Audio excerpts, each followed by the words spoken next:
नमस्कार दोस्तों, welcome to my channel टीके इंस्टीट्यूट। तो स्टार्ट करते हैं आज की वीडियो। ये पार्ट 55 है। इससे पहले 54 पार्ट बन चुके हैं। उम्मीद करता हूँ कि आपने सारे पार्ट्स देखे होंगे। अगर नहीं देखे हैं तो मेरी आपसे रिक्वेस्ट है, प्लीज़ देखिए। अच्छे क्वेश्चंस मैंने बताए हैं अपने इस सीरीज़ में, 5 क्वेश्चन सीरीज़ में। तो स्टार्ट करते हैं। आज का जो क्वेश्चन है कौन कौन से हैं देखते हैं। प्रॉफिट एंड लॉस के क्वेश्चन हम आज पढ़ने वाले हैं। फर्स्ट क्वेश्चन देखते हैं कौन सा है। Ramesh sold a book at a loss of 30%.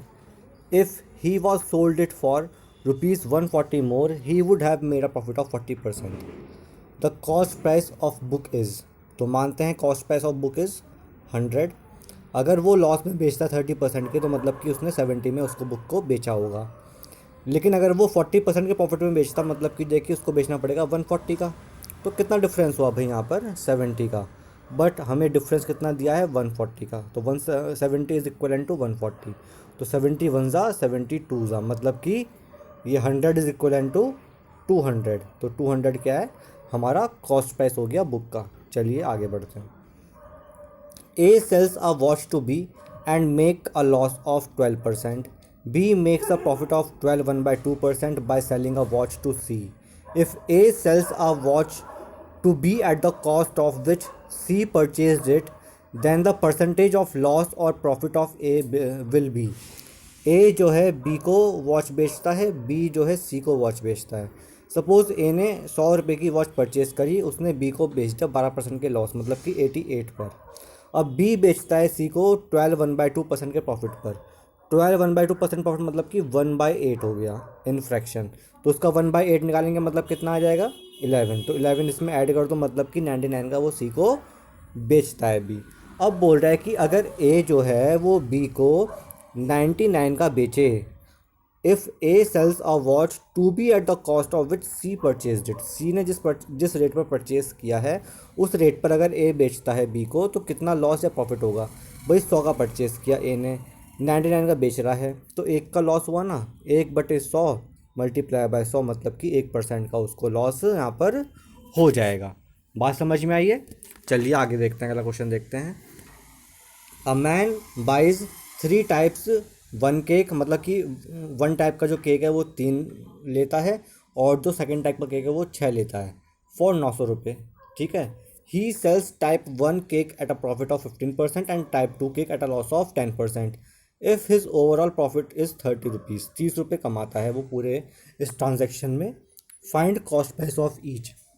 तो दोस्तों जब 30 रुपये कमा रहा है, 900 का उसने लिया तो कितना परसेंट का उसने प्रॉफिट कमाया वो निकाल लेते हैं हम। इससे गया ये 3 तिया 9, 3 एकम 3 मतलब कि 10/3% का उसको प्रॉफिट हुआ। ये चीज़ ध्यान रखना। तो भाई जो टाइप 1 केक है उसमें उसको प्रॉफिट हुआ 15% का। 2 केक है वहाँ पे उसको लॉस हुआ 10% का। ओवरऑल जो उसको प्रॉफिट या लॉस है वो कितना 10/3। तो प्रॉफिट ही है प्लस 10/3। अब हम लगा रहे हैं इसमें मिक्सचर एंड एलिगेशन। तो 10/3 माइनस माइनस 10 कितना आ जाएगा, तो ये आ जाएगा 40/3। ठीक है। और 15 माइनस 10/3 कितना आ जाएगा 35/3। इससे काटाइए तो 5 8 ज़ा 40, 5 7 ज़ा 35। तो 8 और 7 15, 15 इज इक्वलेंट टू 900। ठीक है ना, क्योंकि 8 जो है कॉस्ट प्राइस हो गया जिसमें प्रॉफिट है और 7 कॉस्ट प्राइस हो गया जिसमें लॉस है। तो इनका sum should be equal to 900। ठीक है। तो 15 इज इक्वलेंट टू 900। तो 1 इज इक्वलेंट टू कितना 15 6 ज़ा 90, तो वो 60 के इक्विवेलेंट आ जाएगा। तो हमें निकालना है किसका कॉस्ट प्राइस ऑफ ईच। तो जिसका 8 है, 8 6 ज़ा 48 मतलब 480 आ गया जिसमें हमें प्रॉफिट हो रहा है। और 7 6 ज़ा 42 तो 420 उसका आ गया जिसमें हमें लॉस हो रहा है। बात समझ में आई। चलिए आगे बढ़ते हैं। Applied to a bill for ₹1,00,000, the difference between a discount of 40% and 2 successive discount of 36 and 4% is. तो भाई अगर जो है एक में डिस्काउंट 40% मिल रहा है, एक में 2 डिस्काउंट सक्सेसिव है 36 और 4 का। तो 36 plus 4 plus 36 multiply by 4 divide by 100 ये होता है अगर हमें इसको सिंगल डिस्काउंट में चेंज करना है। तो 36 प्लस 4 40, तो ये ऐसे ही हो गया। तो जब हम माइनस करेंगे तो ये तो कट जाएगा इस 40 से, क्या बचेगा हमारा ये बचेगा डिफरेंस मतलब कि 36 मल्टीप्लाई बाय 4 बाय 100 निकाल लो किसका 1,00,000 का। तो उतना क्या होगा डिफरेंस हो जाएगा डिस्काउंट के बीच में। बात समझ में आई है? सॉल्व कर लेंगे, आंसर आ जाएगा। 6 4 24, 2 कैरी, 4 3 12 और 2 14, तो 14,400 का ये आपका डिस्काउंट में डिफरेंस आ जाएगा। ठीक है, चलिए आगे बढ़ते हैं। A tradesman gives 4% discount on the mark price and gives one article free for buying every 15 articles. Thus gain 35%. The mark price is increased above cost price by।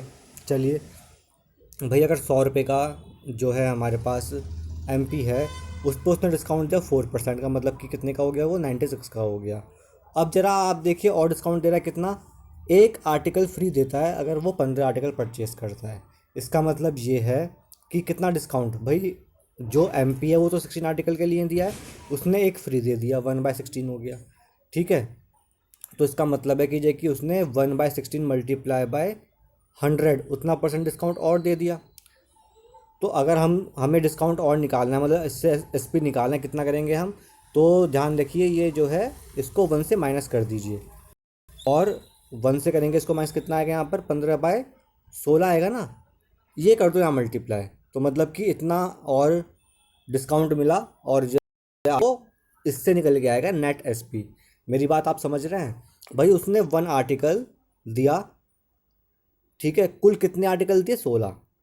ठीक है, 16 में एक फ्री है, तो 16 आर्टिकल का MP यूज़ कर रहा है वो, उसमें जिसमें एक फ्री है, तो 1/16 का उसको डिस्काउंट मिला, तो SP कितना बैठेगा?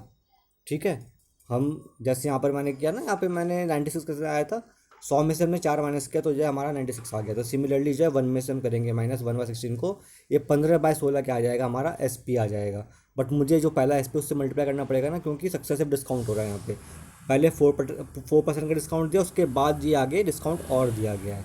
तो 16 6 96, 15 6 90, मतलब कि 90 रुपीज़ जो है वो हमारा नेट SP आ गया। 100 रुपीज़ का अगर कोई MP का सामान है, उस पर डिस्काउंट 4% का मिला, फिर आगे ये जो डिस्काउंट मिला है, तो जो SP बैठेगा कितना बैठेगा? 90 बैठेगा। अब इस 90 पर उसको जो है प्रॉफिट हो रहा है कितना? 35% का, मतलब कि 90 मल्टीप्लाई बाय 100/135, तो 15 9 ज़ा 15 6 ज़ा 3 दूनी 6 और 3 तिया 9, मतलब कि 200/3। 200/3 तो आ गया हमारा CP। ठीक है, और 100 है क्या? MP। कितना एक्स्ट्रा है वो? ठीक है, तो 100 में से आप माइनस कर दो CP को, कितना आ जाएगा भाई? ये आ जाएगा 100/3। कितना आएगा? 100/3। कितना परसेंट एक्स्ट्रा है तो वो भी निकाल सकते हैं भाई। 100/3 डिवाइड बाई 200/3, 200/3 का CP था हमारा, मल्टीप्लाई बाय 100 कर दो, ये गया, इससे ये गया, तो 100/2 मतलब कि 50% एक्स्ट्रा है MP CP से। MP जो है CP से वो 50% एक्स्ट्रा मार्क है। बात समझ में आई? चलिए, तो दोस्तों उम्मीद करता हूँ जो मैंने क्वेश्चन बताया आपको समझ में आए होंगे। अगर जो तरीका है समझ में आया है भाई, क्वेश्चन एग्ज़ाम में इस टाइप के पूछते हैं, कोई ऐसा नहीं कि जो है कि बहुत टफ क्वेश्चन पूछते हैं। अगर 100 क्वेश्चन है उसमें से जो है 20 क्वेश्चन ऐसे आएंगे जो आपने कहीं देखे नहीं होंगे, लेकिन 80 क्वेश्चन ऐसे आएंगे जो आपने कहीं ना कहीं देखे होंगे, पढ़े होंगे। तो वो 80 क्वेश्चन या 85 क्वेश्चन हमें गलत नहीं करना है, हमारा फोकस वही 80 से 85 क्वेश्चन के बीच में रहता है, जिससे कि आप 80% या 85% सही क्वेश्चन करके आएँ। आपका कॉन्फिडेंस वहीं पर बूस्ट होना चाहिए। तो मेरा फोकस जो मैं क्वेश्चन करा रहा हूँ इसी चीज़ पर है कि जो है आपको इतना स्ट्रॉन्ग कर दिया जाए मैथ्स के अंदर कि आप जब कोई एग्ज़ाम दे मैथ्स का तो उसमें कम से कम 80 से 85% क्वेश्चन सही करके आएँ। 100% की मैं गारंटी नहीं लेता अपनी वीडियोस के अंदर। तो दोस्तों, अगर मेरी वीडियो अच्छी लगी आपको, please like this video, share this video and subscribe my channel. Thank you, have a nice day.